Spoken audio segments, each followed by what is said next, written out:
என்ன ஊருன்னு சொல்லு. காலனி இது. ஸ்கூல் பிள்ளைங்க போகுது, எந்த நேரம் நடந்து போக முடியல, வண்டி வந்தாலும் போக முடியல, பிள்ளைங்க பாம்பு போது வருதுன்னு சொல்லுதுங்க. எத்தனை முறை பாம்பு பார்த்து கூட பயந்து இருக்குதுங்க. சொல்லுடி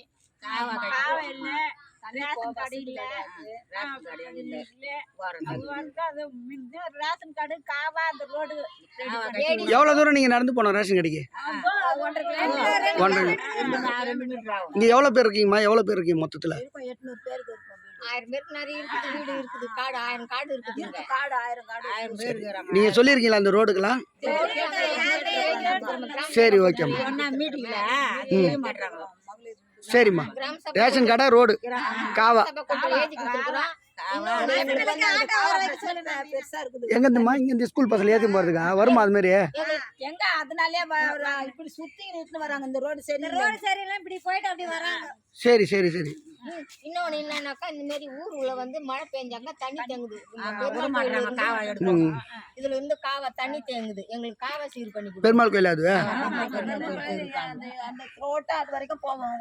காவா மாரியத்தா கோயில் தெரு வரைக்கும். வேற எதுவும் இல்லையா? காவா, ரோடு, ரேஷன் கடை இது செஞ்சு கொடுத்தா போதுமா? நீங்க எல்லாருக்கும் மனு கொடுத்துட்டீங்களா? இது விஷயமா மனுலாம் கொடுத்துருக்கீங்களா? இது வரைக்கும் எதுவும் இல்லை. ஊரக வளர்ச்சி திட்டத்துல வந்து 100 நாள் வேலையில் வந்து ரோடும் காவாயும் அளந்து போயிருக்காங்க. ஆனா இது செயல்படலை. சரிம்மா, நான் பார்த்து